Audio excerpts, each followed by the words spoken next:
നമസ്കാരം. മലയാളി വാർത്തയിലേക്ക് സ്വാഗതം. ഇന്ന് നമ്മൾ പലരും വളരെ വേദനയോടെയുള്ള ഒരു വാർത്ത കേട്ടാണ് ഉറക്കം എഴുന്നേറ്റിരിക്കുന്നത്. നമ്മുടെ അതുല്യ കലാകാരൻ, നമ്മൾ ഒരുപാട് ചിരിപ്പിച്ച, ഒരുപാട് ചിന്തിപ്പിച്ച, ഒരുപാട് നല്ല സിനിമകൾ നമുക്ക് നൽകിയ നടൻ ശ്രീനിവാസൻ അന്തരിച്ചു. അദ്ദേഹം 69 വയസ്സായിരുന്നു. തൃപ്പൂണിത്തുറ താലൂക്ക് ആശുപത്രിയിലായിരുന്നു അന്ത്യം. ഏറെ നാളായി രോഗബാധിതനായി അദ്ദേഹം ചികിത്സയിലായിരുന്നു, നമുക്കറിയാം. അതുപോലെ തന്നെ ഡയാലിസിസ് ചെയ്യാൻ അദ്ദേഹത്തിന് ഇന്ന് രാവിലെ വീട്ടിൽ നിന്ന് ഇറങ്ങിയതായിരുന്നു. തൃപ്പൂണിത്തുറ എത്തിയപ്പോൾ അദ്ദേഹത്തിൻ്റെ ആരോഗ്യനില മോശമായി. ഭാര്യ വിമല അടക്കം ഒപ്പമുണ്ടായിരുന്നു. മലയാളികളെ ഒരുപാട് ചിരിപ്പിച്ചു, ഒരുപാട് ചിന്തിപ്പിച്ചു. അങ്ങനെ ഒരു അതുല്യ പ്രതിഭ തന്നെയാണ്. അദ്ദേഹത്തിൻ്റെ സംഭാവനകളൊക്കെ നമുക്ക് ഒരിക്കലും മറക്കാനാകില്ല. എന്തായാലും ആശുപത്രിയിലേക്ക് പോകുന്ന വഴിയായിരുന്നു അദ്ദേഹത്തിൻ്റെ ആരോഗ്യനില മോശമായത്. 48 വർഷം നീണ്ടുനിന്ന സിനിമാ ജീവിതത്തിനാണ് ഇപ്പോൾ അന്ത്യമായിരിക്കുന്നത്. സാധാരണക്കാരുടെ പ്രശ്നങ്ങളുടെ ചിരിയോടെ അല്ലെങ്കിൽ ഒരു അല്പം ചിന്തിക്കാൻ പാകത്തിനൊക്കെ നമുക്ക് മുന്നിലേക്ക് അവതരിപ്പിച്ച നടനായിരുന്നു അദ്ദേഹം. അദ്ദേഹത്തിന് ഒരുപാട് സിനിമകൾ, ഒരു നല്ല പെട്ടെന്ന് നമ്മുടെ ഓർമ്മയിലേക്ക് വരുന്ന ഒരുപിടി നല്ല സിനിമകളുണ്ട്. ഗാന്ധിനഗർ, സെക്കൻഡ് സ്ട്രീറ്റ്, അതുപോലെ തന്നെ നാടോടിക്കാറ്റ്, അതുപോലെ തന്നെ ഇത്തരത്തിലുള്ള തേന്മാവിൻ കൊമ്പത്ത് അടക്കമുള്ള ചിത്രങ്ങൾ, അറബിക്കഥ അടക്കമുള്ള ചിത്രങ്ങളൊക്കെ നമ്മുടെ ഉള്ളിലേക്ക് പെട്ടെന്ന് ഓടി വരും.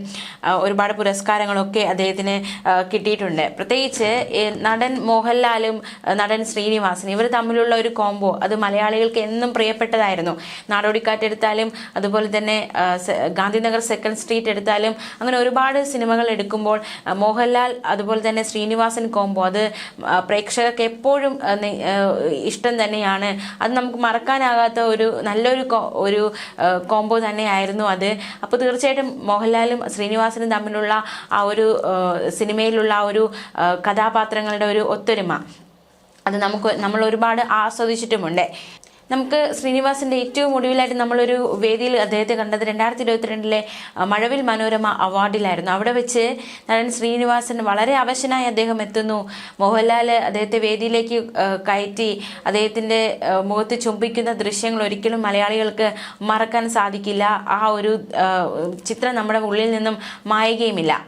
മോഹൻലാലിനും സത്യൻ അന്തിക്കാടിനും ഒപ്പമായിരുന്നു ശ്രീനിവാസൻ വേദിയിലേക്ക് എത്തിയത്. ദാസനും വിജയനും കൂടെ സത്യനും എന്ന ക്യാപ്ഷനോടെയായിരുന്നു ചിത്രങ്ങൾ പ്രചരിച്ചത്. ശ്രീനിവാസന്റെ കവളിൽ മോഹൻലാൽ ചുംബിക്കുന്ന ഫോട്ടോയും ഫാൻസ് ഗ്രൂപ്പുകളിലൂടെ പ്രചരിച്ചിരുന്നു. ക്ഷണനേരം കൊണ്ട് ചിത്രങ്ങൾ തരംഗമായി മാറിയിരുന്നു. ശ്രീനിവാസൻ പൂർണ്ണ ആരോഗ്യമായതിനു ശേഷം മാത്രം പൊതുപരിപാടിയിൽ പങ്കെടുക്കുന്നതാണ് നല്ലതെന്ന് തോന്നുന്നു. ഇങ്ങനെ കാണുമ്പോൾ വിഷമം തോന്നാത്ത മലയാളികൾ ഉണ്ടാകുമെന്ന് തോന്നുന്നില്ല. ഭാര്യയും മക്കളും സമ്മതിച്ച് എന്തിനാണ് കഷ്ടം, ഇങ്ങനെ കാണുന്നത് സഹിക്കാനാകുന്നില്ല എന്നതടക്കമുള്ള കമന്റുകൾ, അഭിപ്രായങ്ങളൊക്കെ ജനങ്ങൾ ഉന്നയിച്ചിരുന്നു. കാരണം അവർ കണ്ടിട്ടുള്ള ശ്രീനിവാസൻ ഊർജ്ജസ്വലനാണ്. അദ്ദേഹം തുള്ളിച്ചാടി നടക്കുന്ന ഒരുപാട് സിനിമകൾ ചെയ്യുന്ന ആ ഒരു വ്യക്തിയാണ്. പക്ഷേ അവശനായിട്ട് അദ്ദേഹത്തെ കണ്ടപ്പോൾ ആ ഒരു മഴവിൽ മനോരമ വേദിയിൽ അവശനായി അദ്ദേഹം കയറി വന്നപ്പോൾ അത് താങ്ങാനോ അത് കണ്ടു നിൽക്കാനോ അദ്ദേഹത്തെ സ്നേഹിക്കുന്നവർക്ക് കഴിഞ്ഞില്ല എന്നതാണ് ഏറ്റവും ശ്രദ്ധേയമായ കാര്യം. അന്ന് തന്നെ അദ്ദേഹത്തെ പൂർണ്ണ ആരോഗ്യവാനായി കാണാൻ ആഗ്രഹിക്കുന്നു എന്ന ആഗ്രഹങ്ങളൊക്കെ ഉയർന്നതാണ്. പക്ഷെ എല്ലാം വിഫലമായിരിക്കുകയാണ്. തീർച്ചയായിട്ടും അദ്ദേഹത്തിന്റെ ആരോഗ്യനില ദിവസം തോറും മോശമാകുന്ന സാഹചര്യമാണ് ഉണ്ടായത് എന്നാണ് വിവരങ്ങൾ മനസ്സിലാക്കാൻ സാധിക്കുന്നത്. എന്തായാലും ആശുപത്രിയിലേക്ക് പോകുന്ന വഴിക്കാണ് അദ്ദേഹത്തിന്റെ ആരോഗ്യനില മോശമായി മരണത്തിന് കീഴടങ്ങിയിരിക്കുന്നത്. മോഹൻലാലും ശ്രീനിവാസനും തമ്മിൽ ഇടയ്ക്ക് ചില പ്രശ്നങ്ങൾ ഉണ്ടായിരുന്നു. ഇരുവരുടെയും പിണക്കം മാറിയെന്നും ഇരുവരെയും ഒന്നിച്ചും കാണാനായതിൽ സന്തോഷമുണ്ട് എന്നതടക്കമുള്ള ഒരു അഭിപ്രായങ്ങളൊക്കെ അന്ന് ആ വേദിയിൽ അവർ ഒരുമിച്ചപ്പോൾ പല ജനങ്ങളും പറയുകയുണ്ടായി. സ്വന്തം സിനിമയിൽ മോഹൻലാലിനെ കളിയാക്കുന്ന രംഗങ്ങൾ ചേർത്തുവെന്ന് ആരോപിച്ച് ശ്രീനിവാസനെതിരെ ഒരിടയ്ക്ക് രൂക്ഷ വിമർശനങ്ങൾ ഉയർന്നിരുന്നു.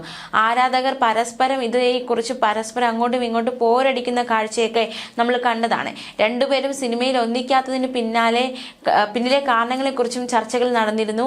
എന്തായാലും അവർക്കിടയിൽ പിണക്കങ്ങളൊക്കെ മാഞ്ഞുപോയി, അല്ലെങ്കിൽ ആ പിണക്കങ്ങളൊക്കെ പരിഹരിക്കപ്പെട്ടു അന്ന് ആ വേദിയിൽ വെച്ച് എന്ന് തന്നെയാണ് പിന്നീട് നമുക്ക് കാണാൻ സാധിച്ചത്, മനസ്സിലാക്കാൻ സാധിച്ചത്. മാത്രമല്ല അന്ന് ആ വേദിയിൽ അദ്ദേഹം പറഞ്ഞൊരു കാര്യമുണ്ട്. ശ്രീനിവാസൻ അതീവ ഗുരുതരാവസ്ഥയിലാണെന്ന തരത്തിലുള്ള റിപ്പോർട്ടുകളായിരുന്നു സോഷ്യൽ മീഡിയയിലൂടെ പ്രചരിച്ചതെന്നും മരിച്ചുവെന്ന് കേട്ടെന്നും പറഞ്ഞ് പലരും തന്നെ വിളിച്ചിരുന്നുവെന്നും ശ്രീനിവാസൻ അന്ന് ആ വേദിയിൽ പറഞ്ഞിരുന്നു. ആളുകൾ സ്നേഹത്തോടെ തരുന്നതെല്ലാം കൈയോടെ വാങ്ങിച്ചോളാനായിരുന്നു അദ്ദേഹം സുഹൃത്തിനോട് പറഞ്ഞത്. പതിവ് പോലെ തന്നെ നർമ്മം കലർത്തിയായിരുന്നു അദ്ദേഹം തന്റെ മരണ വാർത്തയെക്കുറിച്ച് അന്ന് പ്രതികരിച്ചത്. മാത്രമല്ല മക്കൾ അന്ന് പ്രതികരിച്ചത് അച്ഛൻ്റെ ആരോഗ്യാവസ്ഥ പഴയതുപോലെയാവാൻ സമയമെടുക്കും, മരുന്ന് കഴിക്കാനൊക്കെ മടിയാണ്, നിർബന്ധിച്ച് കഴിപ്പിക്കുകയാണ് ചെയ്യുന്നത്. അച്ഛനൊപ്പം ആശുപത്രിയിൽ ഉണ്ടായിരുന്ന സമയത്തായിരുന്നു ആദരാഞ്ജലി പോസ്റ്റുകൾ കണ്ടതെന്നും ആ സമയത്ത് പ്രതികരിക്കണമെന്ന് തോന്നിയില്ല എന്നുമായിരുന്നു ധ്യാൻ പ്രതികരിച്ചത്. അച്ഛൻ്റെ കാര്യങ്ങളായിരുന്നു എല്ലാവരും ശ്രദ്ധിച്ചതെന്നായിരുന്നു ധ്യാൻ ഈ മരണ വാർത്തകളോട് അന്ന് പ്രതികരിച്ചിരുന്നത്. നമുക്കറിയാം ശ്രീനിവാസൻ എന്ന നടൻ, അദ്ദേഹത്തെക്കുറിച്ച് സംസാരിച്ചു തുടങ്ങിയാൽ പിന്നെ നിർത്താൻ നമുക്ക് സാധിക്കില്ല. കാരണം എതിർവാക്കുകളില്ലാത്ത ഒരു തിരക്കഥാകൃത്തായിരുന്നു ശ്രീനിവാസൻ. ഗുരുതുല്യനായ സുഹൃത്ത് എന്നാണ് പ്രിയദർശൻ അദ്ദേഹത്തെ വിശേഷിപ്പിച്ചത്. വെള്ളാനകളുടെ നാടെന്ന സിനിമയുടെ കഥ കേട്ട പ്രിയൻ അത് എങ്ങനെ സിനിമയാക്കുമെന്ന് ശോഭത്തോട് ശ്രീനിയോട് ചോദിച്ചു. കരാർ സമ്പ്രദായത്തിലെ നിയമപരമായ നൂലാമാലകൾ പ്രതിപാദിക്കുന്ന തീർത്തും വസ്തുതാപരമായ വരണ്ട ഒരു പ്രമേയം രസകരമായ ഒരു സിനിമയെ അവതരിപ്പിക്കാൻ കഴിയുന്നത് എങ്ങനെ? സഹജമായ നനുത്ത ചിരിയായിരുന്നു ശ്രീനിയുടെ മറുപടിയെന്നും അന്ന് മഴവിൽ മനോരമ അവാർഡിൽ വെച്ച് അവർ ഓർത്തെടുക്കുകയുണ്ടായി. മുൻകൂട്ടി ഫുൾ സ്ക്രിപ്റ്റ് എഴുതുന്ന ശീലമില്ലാത്തത് കൊണ്ട് ഓരോരോ സീനുകളായി എഴുതി ലൊക്കേഷനിൽ എത്തിക്കുകയായിരുന്നു അദ്ദേഹം. സീനുകൾ വായിച്ച പ്രിയദർശൻ പൊട്ടിച്ചിരിച്ചു. അഭിനയിച്ച നടന്മാരും ചിരിച്ചു. തിയേറ്ററുകളിൽ എത്തിയപ്പോൾ കാണികൾ ഒന്നടങ്കം ചിരിച്ചു. 3 പതിറ്റാണ്ടുകൾക്ക് ശേഷവും ആ സിനിമ കണ്ട് ജനലക്ഷങ്ങൾ ചിരിച്ചുകൊണ്ടേയിരിക്കുന്നു. മലയാളിയുടെ മാറിയ അഭിരുചികൾ പോലും ശ്രീനിവാസന്റെ സിനിമകൾ ആസ്വദിക്കുന്നതിൽ തടസ്സമാകുന്നില്ല. കാരണം അദ്ദേഹം അഭിസംബോധന ചെയ്തത് ഒരു പ്രത്യേക കാലഘട്ടത്തെ ആയിരുന്നില്ല, എല്ലാ കാലത്തിനും വേണ്ടിയുള്ളതായിരുന്നു ശ്രീനിവാസന്റെ സിനിമകൾ എന്നതും ശ്രദ്ധേയം. 1984 ഓടരുതമ്മാവ ആളറിയാം എന്ന പ്രിയദർശൻ ചിത്രത്തിലൂടെ തിരക്കഥാകൃത്തായി അരങ്ങേറിയ ശ്രീനിവാസൻ എഴുത്തുവഴിയിൽ 4 പതിറ്റാണ്ടുകളോളം പിന്നിട്ടിരുന്നു. തിരക്കഥ, സംഭാഷണം, ശ്രീനിവാസൻ എന്ന ടൈറ്റിലിൽ തെളിഞ്ഞത് അന്നാണെങ്കിലും അതിനും എത്രയോ വർഷം മുൻപേ പല സിനിമകളുടെ അണിയറയിൽ ക്രിയേറ്റീവ് കോൺട്രിബ്യൂട്ടറായും ഗസ്റ്റ് റൈറ്ററായും ശ്രീനി പ്രവർത്തിച്ചിരുന്നു. KG ജോർജ് സംവിധാനം ചെയ്ത മേളയിൽ ശ്രീധരൻ ചമ്പാടിന്റെ കഥയ്ക്ക് തിരക്കഥയൊരുക്കുന്ന ജോലിയുമായി സഹകരിച്ചുകൊണ്ടായിരുന്നു തുടക്കം. ജോർജ് അടക്കം പലർക്കുമൊപ്പം ചർച്ചയിൽ പങ്കെടുത്ത ശ്രീനിയുടെ പല അഭിപ്രായങ്ങളും വിലമതിക്കപ്പെട്ടു. എന്നാൽ തിരക്കഥ എന്ന സാങ്കേതികവും സൗന്ദര്യശാസ്ത്രപരവും ഘടനാപരവുമായ എഴുത്തിന്റെ രീതികളെക്കുറിച്ച് തനിക്ക് വ്യക്തമായ ധാരണ കിട്ടുന്നത് ആ ദിവസങ്ങളാണ് എന്നായിരുന്നു പിൽക്കാലത്ത് ശ്രീനി ഏറ്റു പറഞ്ഞത്. ഒരു കഥയിൽ നിന്നും തിരക്കഥ രൂപപ്പെട്ടു വരുന്ന പ്രക്രിയ പൂർണ്ണമായി അടുത്തിരുന്ന് മനസ്സിലാക്കുന്നത് ആ കാലയളവിലായിരുന്നു. മലയാളത്തിൽ സ്ക്രീൻ റൈറ്റിംഗിന്റെ രാജശില്പിയായി KG ജോർജിനൊപ്പം സഹകരിക്കാൻ കഴിഞ്ഞുവെന്നതും ശ്രീനിക്ക് ഗുണകരമായി. തുടർന്ന് പേര് പുറത്തറിയിക്കാതെ പല പടങ്ങൾക്കും അദ്ദേഹം എഴുതി. സാമ്പത്തികമായിരുന്നു പലപ്പോഴും പ്രലോഭനം. അപ്പോഴൊന്നും തിരക്കഥ എടുത്ത് പ്രൊഫഷനാക്കുന്നതിനെ കുറിച്ച് അദ്ദേഹം ആലോചിച്ചിരുന്നില്ല.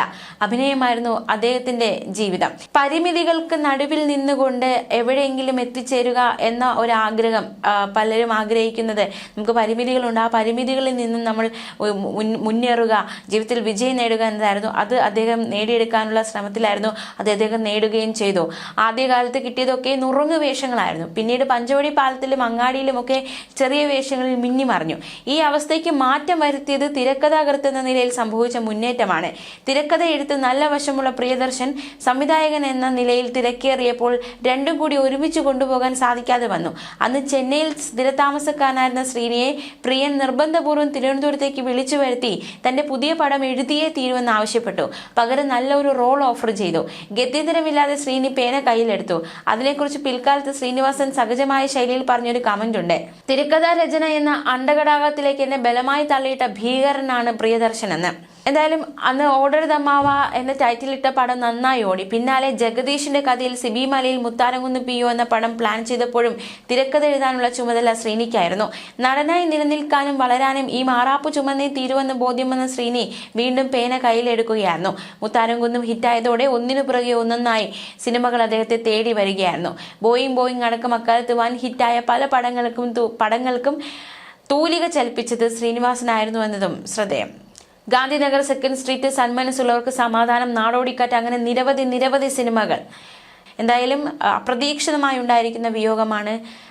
മലയാളത്തിന്റെ അതുല്യ കലാകാരന് മലയാളികൾ ഒന്നടങ്കം വിട ചൊല്ലുകയാണ്. ന്യൂസ് ഡെസ്ക് മലയാളി വാർത്ത.